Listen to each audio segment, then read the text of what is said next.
dari kecil kita nggak punya privasi ya, kita kayak masih kecil kita ke Dufan udah dimintain foto, kita kemana-mana dimintain foto. Paling dampak terburuknya itu sih, mau ayah selingkuh, mau bunda selingkuh, aku nggak tahu mana yang bener, nggak tahu apakah mereka juga dua-duanya mungkin nggak begitu, mungkin media doang yang bilang begitu. Tapi menurutku ini pada akhirnya semua udah takdir yang maha kuasa, karena kan pada saat itu media banyak banget yang ngeberitain perceraian ayah bunda, dan kita juga nggak bisa tahu mana yang benar mana yang salah. Kalau kamu bisa ngasih advice ke diri kamu sendiri 10 tahun yang lalu, kira-kira apa yang bakal kamu sampaikan ke diri kamu sendiri? Turning point sih nggak ada sih, aku lebih ke menjalani hidup aja, enjoy life, terus di selama enjoy life itu ada proses-proses yang berubah, aku lebih ke enjoy the proses aja sih. And I think that's the motto of Gen Z. Iya nggak sih, Gen Z zaman sekarang go with the flow aja, ngalir aja. Broken home, kata yang seringkali memiliki konotasi negatif. Stigma yang beredar biasanya mengatakan bahwa anak-anak yang tumbuh besar dalam lingkungan yang kurang harmonis mengalami kesulitan akademis, penghambatan perkembangan mental, dan emosi yang tidak stabil. Tapi apa ini selalu kenyataannya? Apakah adil untuk menghakimi seseorang karena kekurangan orang tuanya? Setiap individu unik, memiliki pemikiran, kepribadian, dan tujuan hidup yang berbeda. Oleh karena itu, apakah sudah waktunya kita membuang stigma yang ada? Hari ini kita kedatangan musisi, aktor, dan bisnismen muda yang bisa dibilang sudah terkenal sejak lahir. Walaupun tumbuh besar dengan tekanan yang tinggi di mata publik, di usianya yang sangat muda, orang ini udah berhasil fokus dan mencapai berbagai prestasi dari mendirikan bisnisnya sendiri sampai menjadi CEO manajemen artis ternama Indonesia. So what's next for this young man? Ayo kita langsung aja sambut El Rumi.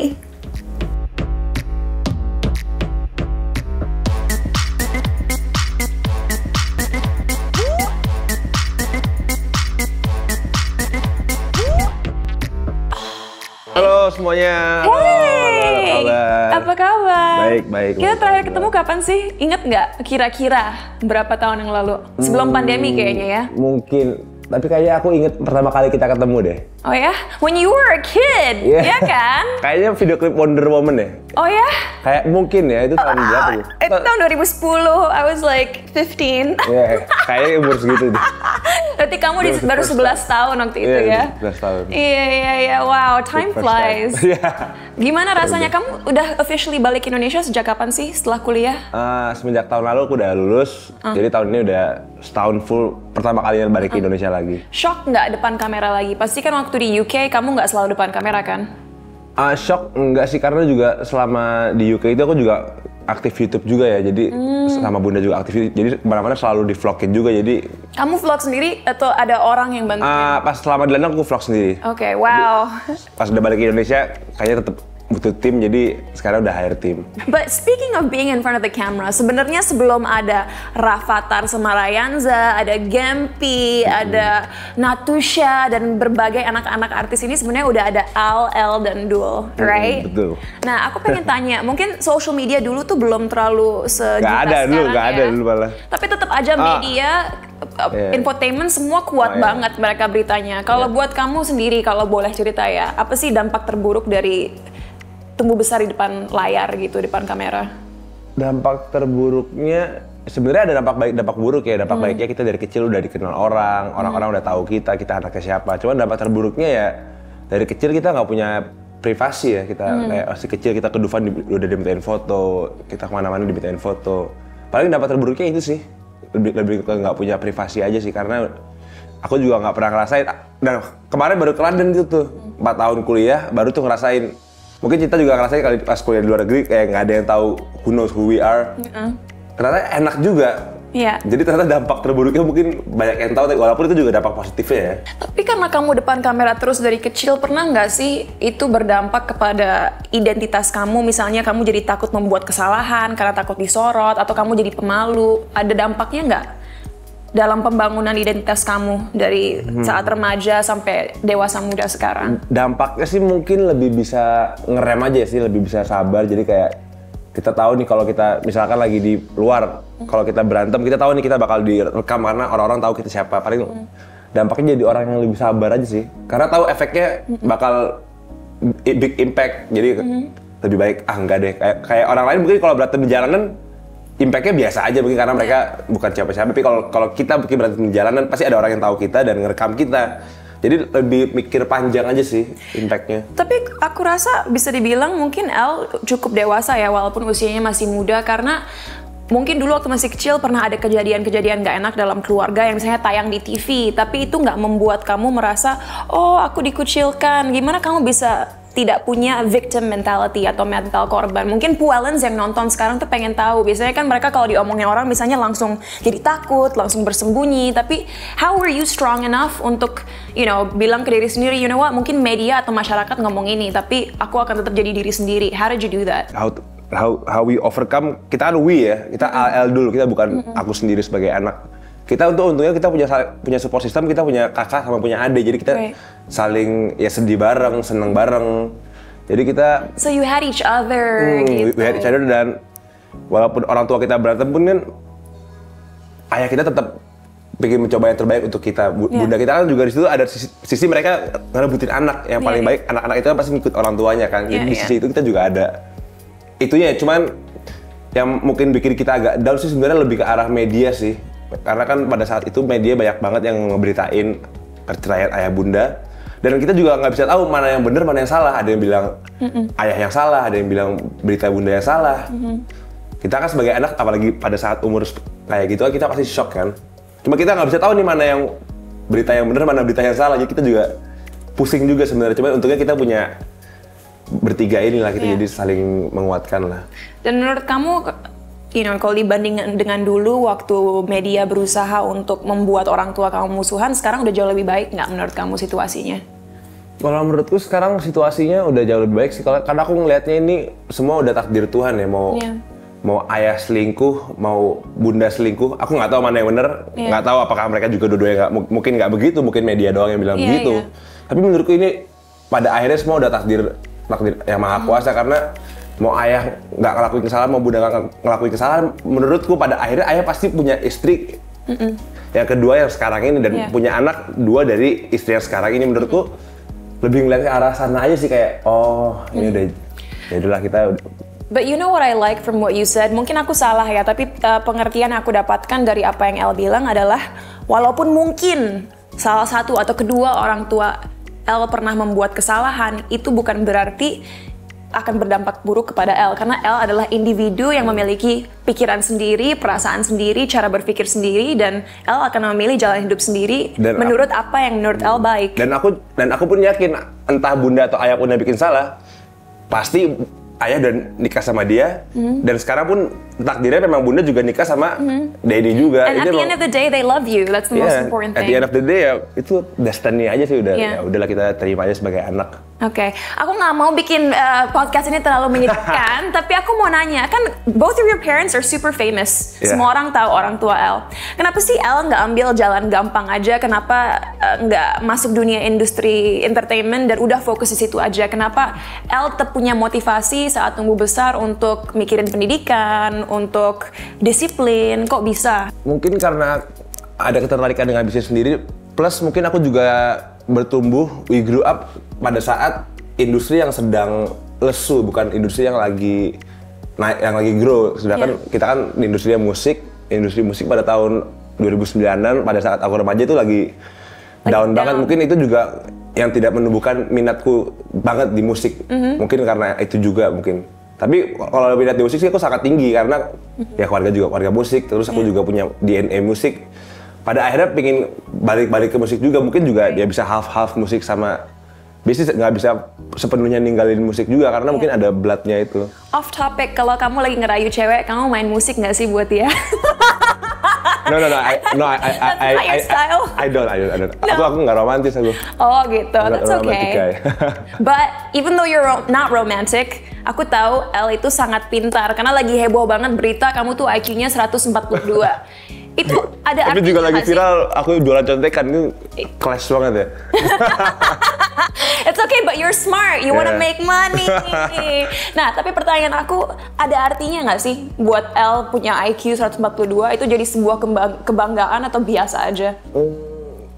Dulu mungkin iya ya, maksudnya pas awal-awal dapat hasil, mungkin sekarang udah nggak terlalu ya, karena itu tes IQ 142 tuh seingatku tuh pas SMP apa SMA gitu. Jadi it was like 8 or 10 years ago. Jadi kayak mungkin kalau aku tesnya sekarang bangga kali. Itu kayak bangganya dari zaman dulu banget. Oh, tapi kok baru orang tahu sekarang? Tahu deh. Lagi viral lagi. Dulu udah banyak yang tahu, cuman sekarang nggak tahu tiba-tiba naik lagi. You know what? Aku nggak tahu El setuju atau enggak, tapi butuh banget aku memberitahukan ini ke Puellens ya. Intelligence quotient atau tes yang menilai intelligence kita memang mungkin bisa menjadi sebuah tolak ukur kepintaran kita. Mungkin bisa, dan I'm so proud of you for having such a high IQ. Tapi butuh diketahui juga untuk para Puellens bahwa jika kalian tidak memiliki nilai yang tinggi atau hasil yang tinggi saat melakukan IQ test, itu bukan berarti kalian tidak pandai atau tidak mampu untuk menjadi orang yang sukses. Kenapa? Karena pikirkan begini, IQ test itu mempunyai suatu hal yang namanya cultural bias. Jadi ada beberapa negara yang mungkin sistem pendidikannya karena nggak sesuai tes IQ itu, akhirnya orang-orang yang berusaha melakukan tes tersebut tidak bisa mendapatkan nilai yang bagus. Dan itu bukan berarti mereka bodoh, tapi cara belajar mereka, bagaimana mereka melihat dunia yang tidak sesuai dengan IQ test tersebut. And not only that, dengan IQ test lebih cepat kalian menjawab, lebih tinggi poin kalian. Dan siapa tahu mungkin ada teman-teman di rumah yang memang membutuhkan lebih banyak waktu saat mencerna informasi, and there's nothing wrong with that. Dan itulah satu hal lagi yang IQ test tidak nilai, cara proses berpikir manusia yang sebenarnya sangat penting dalam menurut aku mendikte jika seseorang itu pintar atau enggak. So for someone like Elle, tentunya dia pintar dan hebat melakukan tes IQ, tapi untuk teman-teman yang mungkin kurang bagus nilainya, jangan putus asa, karena itu sama sekali bukan berarti kalian tidak pandai dan tidak bisa maju. Don't you think? Ya, itu cuma data aja sih, untuk keperluan sekolah aja sih. Tapi pernah nggak karena melihat saking suksesnya orang tua kamu ngerasa kamu harus ngebuktiin diri kamu dan bisa sesukses mereka atau lebih gitu? Mungkin melalui sisi akademis kamu dan juga bisnis-bisnis yang sekarang kamu udah bangun. Is that your way of proving yourself? Atau kamu nggak merasa harus membuktikan diri sendiri?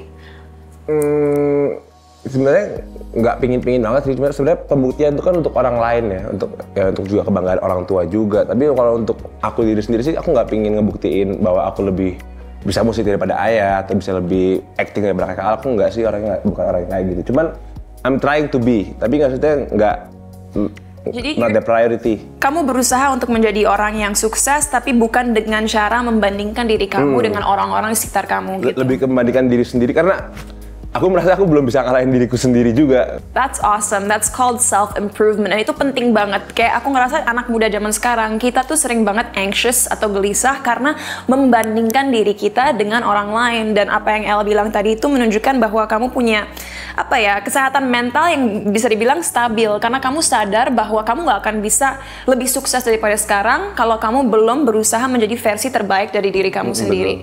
Speaking of self-improvement, kebanyakan anak muda kan biasanya suka merasa anxious atau gelisah karena mereka belum nemuin purpose atau passion dalam hidup mereka. Tapi kan Elle punya jiwa pembisnis, kayak baru ngebuka coffee shop, jadi CEO Republic Cinta Management. Kalau menurut Elle, kamu udah nemuin belum purpose dalam hidup kamu? Apakah itu bisnis dan menjadi CEO atau kamu go with the flow aja? Itu dia sebenarnya tadi ditanya apakah jadi pebisnis dan akademis itu pembeda. Sebenarnya lebih ke aku belum menemukan jati diri banget sih sebenarnya. Kayak mungkin dulu udah menemukan jati diri dia fokus di musik. Kalau aku sih sebenarnya belum menentukan apakah aku akan fokus di musik, apakah aku akan fokus di entertainment atau di bisnis. Aku sebenarnya masih belum menentukan sih. Cuman pinginnya sih dalam 2 tahun ini menentukan, karena harus fokus menurutku kita harus fokus ke satu bidang dulu untuk bisa menjadi ahli di bidang itu. And I think you're lucky karena Elle itu mempunyai kesempatan untuk mencoba berbagai sektor pekerjaan, bisa dibilang begitu, industri. Tapi untuk teman-teman Puellens yang mungkin sekarang lagi bingung, kalian jangan gelisah, apalagi kalau kalian masih semuda Elle, karena ini adalah waktu kalian untuk explore apa yang kalian suka. Dan kalaupun mungkin kalian umurnya udah lebih dewasa, just know that life is about, growing. Yeah, growing. Life is about growth. Dan terkadang mungkin kita baru menemukan purpose atau tujuan kita dalam hidup di usia yang bisa dibilang sangat dewasa, dan itu nggak apa-apa. There's nothing wrong with that, gitu. So as long as it's your passion. Kalau aku selama kalian suka menjalaninya, jalanin aja sih. Jangan sampai kayak kerja atau apa-apa yang kalian nggak suka sih. Iya, and aku nggak tahu kalau Pualens atau El setuju, tapi aku pernah baca di sebuah buku bahwa passion itu adalah suatu hal yang memotivasi kita untuk menjalani tujuan hidup kita, gitu. That's what I think. So, walaupun kalian belum menemukan tujuan, kalau kalian punya motivasinya, just keep exploring. That's what I think. Like the fuel of the car. Yes. Exactly. Jadi ini hanya mau make sure aja, berarti El nggak pernah merasa terintimidasi oleh kesuksesan dan ketenaran orang tua El. Ya itulah resiko jadi anak artis ya. Iya. Iya. That's what we got. Tapi pernah nggak sih El merasa bahwa El harus membangun nama untuk diri sendiri karena nggak mau dong misalnya riding off the back of your parents. Susah gitu kalau El dulu mencoba untuk lebih dari Ahmad Dhani tapi di bidangnya musik karena dia di situ ya udah dia. He's a legend gitu. Iya, he's a legend, kayak menurutku sebagus-bagusnya anaknya John Lennon bikin lagu Sean atau I don't know. Kalau misalkan anaknya John Lennon bikin lagu sebagus apapun, dia tetap akan dicap he's the son of John Lennon. Atau itu Bob Marley kan juga punya anak yang berusaha membuat lagu-lagu reggae. Damian Marley. Yeah, but he's not as successful as his dad. Pada akhirnya dia anak bapaknya. Yeah, but sebenarnya aku ingin mensupport El dan pokoknya orang-orang di luar sana yang mungkin punya orang tua yang sukses, karena kalau aku percaya begini, you tell me if I'm wrong. Kalaupun kita diberikan kesempatan lebih dan privilege oleh orang tua kita, itu sebenarnya bukan seharusnya menjadi sebuah hal yang bikin kita malu atau nggak enak. Karena at the end of the day, privilege itu diberikan oleh Tuhan supaya kita bisa ngembangin hal itu. Bisa kembangkan lagi bisnis orang tua kita, reputasi orang tua kita. So as long as kita nggak malas-malesan dan hanya diem aja, it's fine. But I know life hasn't always been easy for you. Dan kita sebenarnya ngomongin dari tadi bahwa, apapun yang terjadi dalam keluarga El disorot media. Dan kadang-kadang fakta yang sebenarnya pun El nggak tahu karena orang ini ngomong gini, orang itu ngomong gitu. Sempat nggak sih waktu akhirnya dapat kesempatan kuliah di luar negeri, kamu pikir aku stay di sini aja, lebih enak, hidup lebih mudah di sini? Sebenarnya pernah sih kepikiran, tapi bukan karena lebih mudah, lebih kepingin cari pengalaman sih untuk kayak kerja di luar negeri. Cuman karena apa sih tuh pas aku kuliah 2 tahun. Pandemi. Iya, 2 tahun terakhir pandemi, jadi kita mau coba kerja nggak bisa. Ini masih dari kuliah dari rumah, jadi agak susah juga sebenarnya. Sebenarnya pingin stay, cuman ya kemarin kena pandemi itu tuh.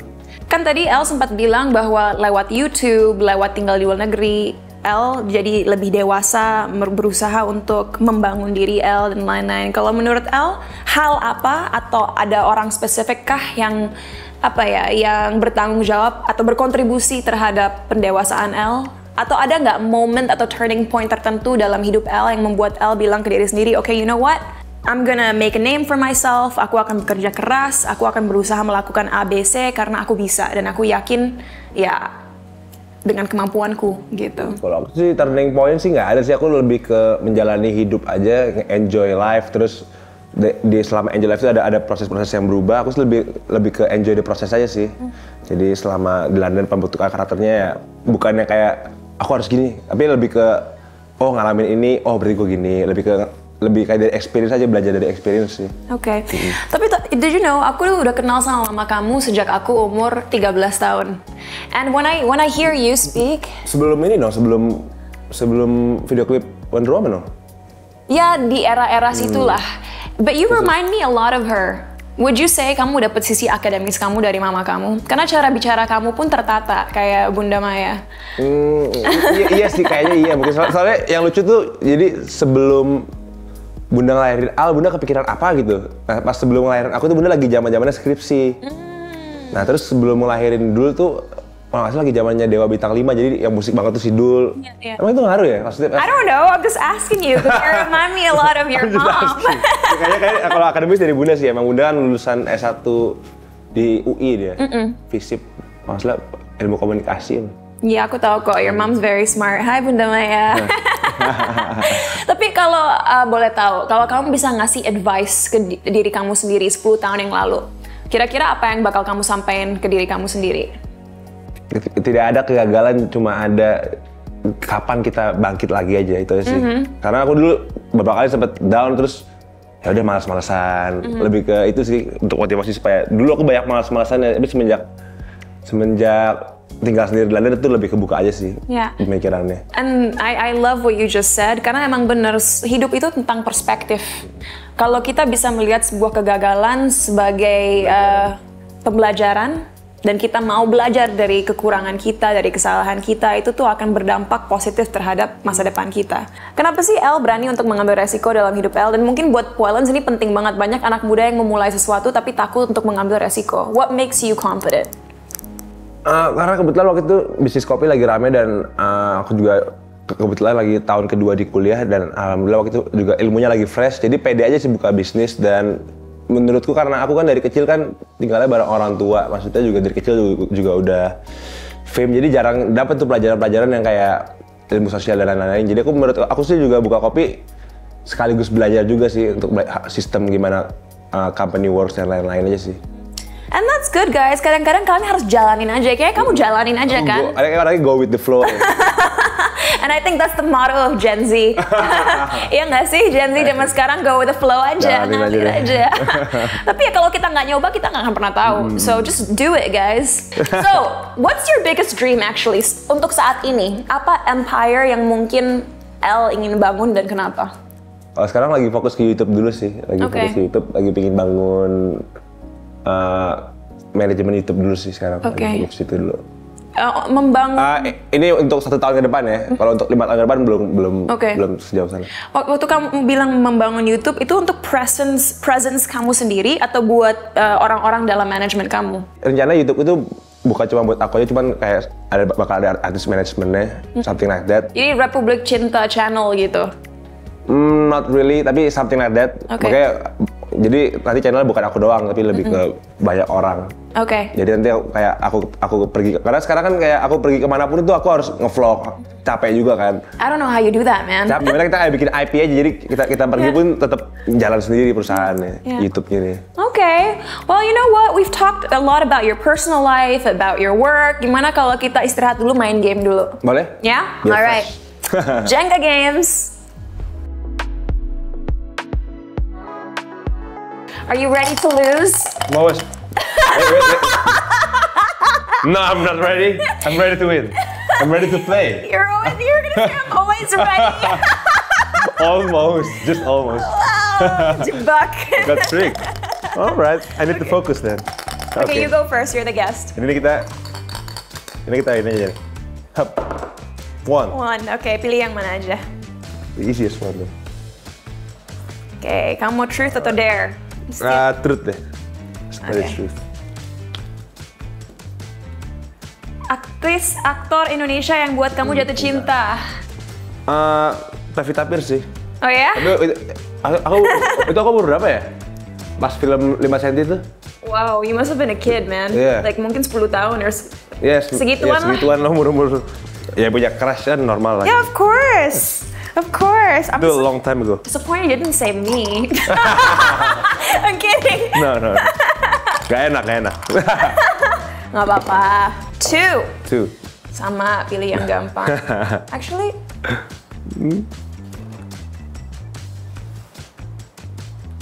I like taking risks.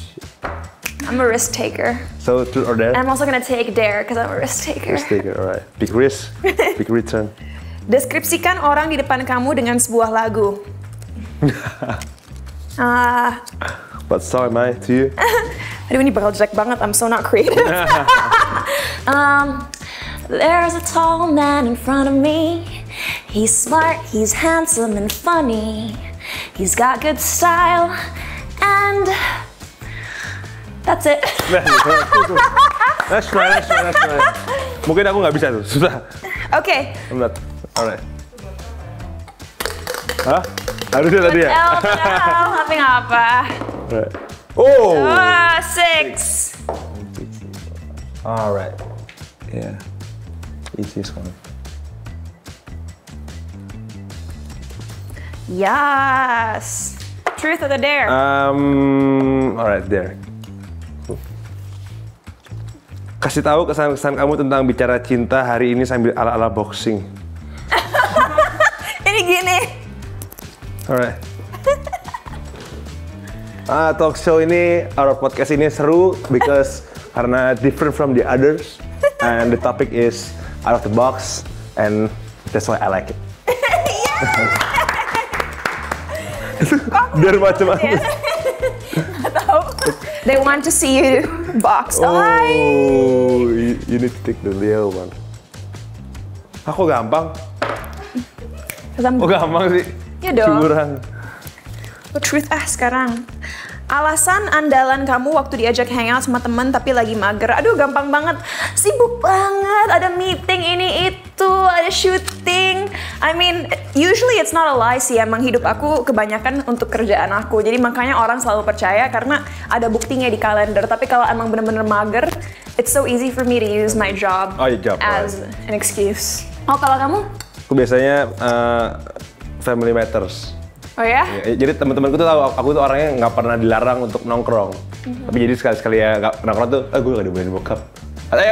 Bukan nggak dibolehin, ada acara. Karena apa? Ayah nggak mungkin atau bunda nggak mungkin nggak ngebolehin. Jadi bilangnya ada acara sama keluarga. Padahal nggak ada. Kalau di rumah tiduran. My turn now. Yeah. Bye bye. Yeah. Are you ready to lose? Kalah dong. Oh, I have a trick. London Bridge is falling down. No. It was at this moment that he knew. He f***ed up.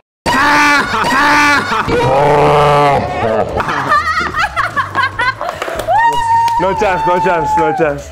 Aduh. I won! Dare for you. Okay. What's the blue one here? I don't know. Lebih seru deh biru. Okay. Tunjukin bakat teraneh kamu yang nggak banyak orang tahu. Apa ya? Ini sebenarnya agak sampah sih. Okay. Actually, I have 11 fingers. You do? Okay. Sama, baru gitu udah sama banget kan? Kalian tau nggak kalau gue tuh punya jari 11? Oke, coba hitung. Okay. From 10. 10, 10, 9, 8, 7, 6. Now, how many more? Berapa lagi untuk capai 10? 4. 1, 2, 3, 4. I have 11 fingers.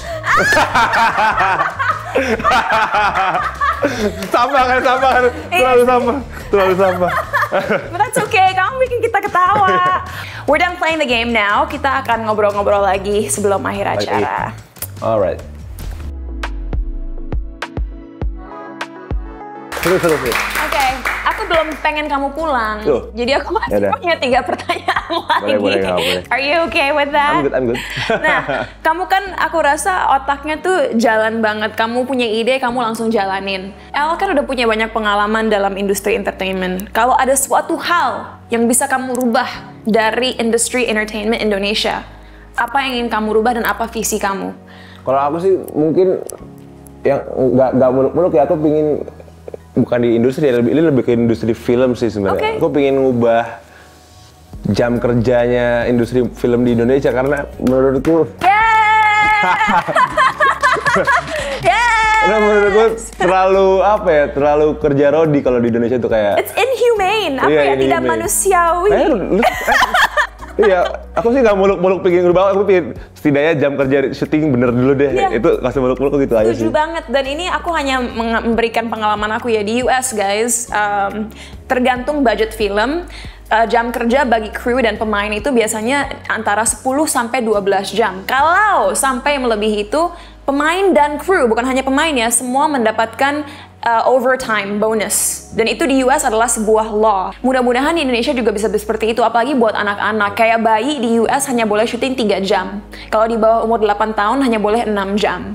Kalau remaja, kalau nggak salah 8 jam. So like, it's very healthy. Dan kalau kita istirahatnya cukup kan pasti hasil karya kita juga lebih bagus iya, gitu. So, another hard question for you. 10 tahun ke depan, kira-kira hidup seperti apa yang El bayangkan buat diri El sendiri? 10 tahun lagi kayaknya udah punya istri, udah punya anak. Really? 10 tahun aku umur 33 kayaknya udah punya deh. It's young, dude. Might be already have 2 children. In the next 10 years ya. Yeah. In the next 5 years kan nikah. 6 years punya anak 1. 8 years 2. Yeah. Ya sebenernya. Damn! Nanti kalau nggak tahu ya 10 tahun lagi aku punya anak nggak janji, mungkin menikah maybe. Mungkin udah jadi pebisnis yang juga main musik. Oh oke, Mungkin. yeah, why not? Why not? Aku juga sekarang menjadi komisaris sebuah perusahaan, tapi tetap aja kalau aku pengen berdandan seperti anak remaja, I'm gonna do that because that's me. I'm not gonna change who I am for anybody. Yeah. It's true. Oke, ini pertanyaan paling penting di podcast Bicara Cinta. Kenapa nama acara kan Bicara Cinta? Dan pertanyaan terakhir aku adalah, pada akhir hidup Elle, apa bentuk cinta terbesar yang Elle ingin tinggalkan di dunia ini? Dan itu emang berat pertanyaannya. Tapi Minimal misalkan aku meninggalnya pelan-pelan di rumah sakit gitu kan, udah di bed gitu, at least ada 20 orang tuh kayak cucunya 5, anaknya 3. so you wanna be loved. Yeah, with a big family. Ya kayak gitulah. Oke. Dikerubungin orang-orang tersayang. That means- minimal gitu cukup. That means in other words, bentuk cinta terbesar kamu adalah kamu ingin menjadi sosok yang dihormati dan disayang oleh keluarga kamu, sehingga saat kamu meninggal nanti mereka akan ada buat kamu. Iya, dan mereka semua sedih karena kehilangan. Aw, sweet. Tapi kita doain panjang umur dan sukses selalu ya guys. Amin. Sukses juga. Well, that's it. Thank you, undang-undang. I hope you had Bicara Cinta. fun. Beda. Well, aku doakan semua yang terbaik buat bisnis-bisnis kamu. Amin, thank you. Semua impian kamu tercapai dan kamu bisa membanggakan gak hanya orang tua tapi juga Indonesia. Amin, vice versa. See you too. Thank you so much, Elle. Thank you, Puelen. See you guys next time. Bye. Puelens, kalau kalian ingin berbelanja online, langsung aja di JDID. Karena banyak banget kemudahan seperti pembelian produk dengan cicilan 0%, fast delivery, dan produknya dijamin ori. Yuk download aplikasi JDID sekarang.